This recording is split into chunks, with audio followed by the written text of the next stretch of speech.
Hi hello నమస్తే welcome to నేటి రాత్రి. నేను మీ శివసుబ్రహ్మణ్యం. బీఆర్ఎస్ రజతోత్సవ సభ అంటే పార్టీ పండుగే కాదు ప్రజల పండుగ అని చెప్పి కూడా బీఆర్ఎస్ సీనియర్ నాయకులు బోయినపల్లి వినోద్ కుమార్ గారు చెప్పడం జరుగుతుంది. సో ఇప్పుడు ఏప్రిల్ 27న తెలంగాణలో అతిపెద్ద సభ బీఆర్ఎస్ 25 సంవత్సరాలు బీఆర్ఎస్ పార్టీ స్థాపించి ఇప్పటికి 25 సంవత్సరాలు కానున్న తరుణంలో బీఆర్ఎస్ పార్టీ రజోత్సవాలు చేయబోతున్నారు. మరి ఆ సభకు సంబంధించి మరి బోయినపల్లి వినోద్ కుమార్ గారు నేటి రాత్రి ఎడిటర్ కట్టా రాఘవేంద్ర రావుతో అప్పట్లో ఉద్యమంలో జరిగిన విషయాలు అట్లనే పార్టీ ప్రస్థానంపై పంచుకున్న ముచ్చట్లు ఇప్పుడు వినోద్ కుమార్ మాటల్లోనే.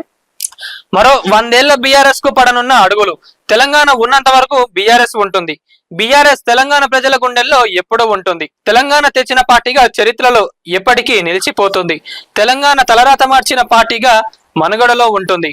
బీఆర్ఎస్ రాజకీయ ఉద్యమ పోరాటం నిండిన పార్టీ, వ్యక్తిగత రాజకీయాల కోసం పుట్టిన పార్టీ కాదు. సిద్ధాంతాలు లేని పార్టీలు బీఆర్ఎస్ కు ఎప్పుడు పోటీ కాదు. ప్రపంచ చరిత్రలోనే ఈ తరం ప్రజల కోసం పుట్టిన పార్టీ బీఆర్ఎస్. తెలంగాణ సంఖ్యలు తెగించి కొట్లాడి తెంపిన పార్టీ. బీఆర్ఎస్ పార్టీ గురించి అట్లనే బీఆర్ఎస్ పార్టీ నాయకుడు కేసీఆర్ గురించి ఎంత చెప్పుకున్నా కూడా తక్కువే.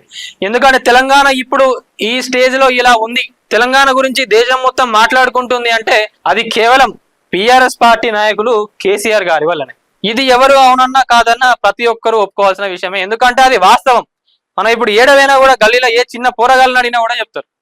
పల్లెల్లో మనం ఎవరిని అడిగినా కూడా వాళ్ళందరికీ కూడా కేసీఆర్ పైన ఆ ప్రేమలు ఆ అభిప్రాయాలు అవన్నీ కూడా ఇప్పటికీ అట్లానే ఉన్నాయి. తెలంగాణకు స్వేచ్ఛ వాయువులు ప్రసాదించిన పార్టీ, తెలంగాణ ఆత్మగౌరవం నింపిన పార్టీ, తెలంగాణ చైతన్య రథాలు కదిలించిన పార్టీ బీఆర్ఎస్. తెలంగాణలో చైతన్య కిరణాలు నింపిన పార్టీ బీఆర్ఎస్. ఒకప్పుడు ఉమ్మడి రాష్ట్రంలో ఉన్నప్పుడు జై తెలంగాణ అనడానికే అప్పుడు ప్రతి ఒక్కరు కూడా భయపడిండ్రు. అప్పుడు అప్పుడు మనం చూసుకున్నట్లయితే ఈ పార్టీలో ఉన్న నాయకులు వీళ్ళందరూ కూడా ఎవరు కూడా జై తెలంగాణ అని అంటే వాళ్ళందరిపైన కేసులు పెట్టడం, తీసుకుపోయి జైల్లో వేయడం ఇట్లనే ఉండే.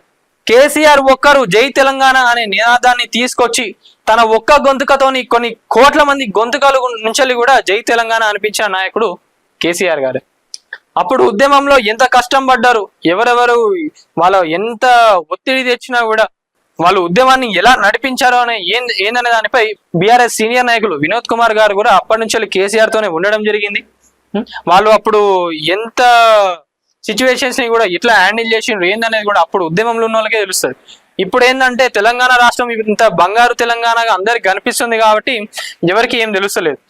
వాళ్ళు అప్పుడు ఇంత కష్టపడ్డారు కాబట్టి మనం ఈ రోజు ఇక్కడ మన తెలంగాణ రాష్ట్రం దేశమంతా మంచి పేరుతో ఉంది. తెలంగాణ రాష్ట్రంలో ఉన్న ప్రతి ఒక్కరు కూడా మంచిగా ఉంటున్నారంటే ఇదంతా గత 10 ఏళ్ల కాలంలో బీఆర్ఎస్ చేసిన ఘనతే. తెలంగాణనే ఒక ఉద్యమ ప్రవాహంగా మార్చిన పార్టీ బీఆర్ఎస్. తెలంగాణ పోరులాగా పొంగిన పార్టీ బీఆర్ఎస్. బీఆర్ఎస్ లేకుంటే జై తెలంగాణ నినాదమే లేదు. అదే చెప్తున్నా కదా, బీఆర్ఎస్ పార్టీ లేకుంటే నిజంగానే అసలు జై తెలంగాణ అనే నినాదమే లేదు. అప్పట్లో ఉమ్మడి రాష్ట్రంలో ఉన్నప్పుడు కూడా చాలా మంది భయపడేవాళ్ళు జై తెలంగాణ అనడానికి. తెలంగాణ వచ్చినాక ఈ ఉమ్మడి రాష్ట్రంలో ఉన్న ప్రజలు కానివ్వండి, నాయకులు కూడా అప్పుడు వీళ్ళందరూ జై తెలంగాణ అన్నారు తప్ప అప్పటిదాకా అసలు ఎవరు కూడా అనలేదు. అసలు వాళ్ళందరికీ ఇప్పటికి కూడా తెలంగాణ రావడానికి ఇష్టమే లేదు. ఇప్పుడు ఏవో వాళ్ళ ఆస్తులన్నీ పెరిగిపోయి ఉమ్మడి రాష్ట్రంలో ఉన్న పాలకులు కానివ్వండి, అప్పటి ప్రజలు వాళ్ళందరికీ అప్పుడు ఇష్టం లేదు. ఇప్పుడు ల్యాండ్ రేట్లు కానివ్వండి, వాళ్ళ ఆస్తులు అన్ని పెరిగిపోయే వరకు తెలంగాణ పైన చాలా ప్రేమ ఎక్కువ అయిపోయింది వాళ్ళకు. అట్లుంటది మరి కేసీఆర్ అంటే. బీఆర్ఎస్ లేకుంటే జై తెలంగాణ నినాదమే లేదు. కేసీఆర్ లేకుంటే తెలంగాణ వచ్చేదే కాదు. కేసీఆర్ అనే పదమే విశ్వజననీయం. బీఆర్ఎస్ అనే పార్టీయే ఉద్యమ సోపానం.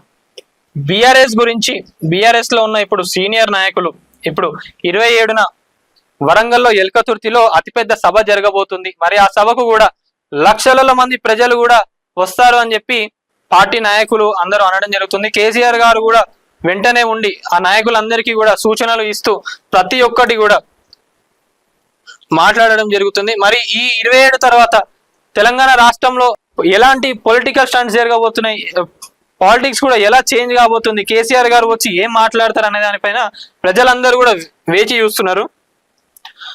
ఒక్క కేసీఆర్ కోట్లాది గొంతుకలై జై తెలంగాణ అని గర్జిస్తుంటే దిక్కులు మారుమోగిపోయేవి. అది కేసీఆర్ అంటే.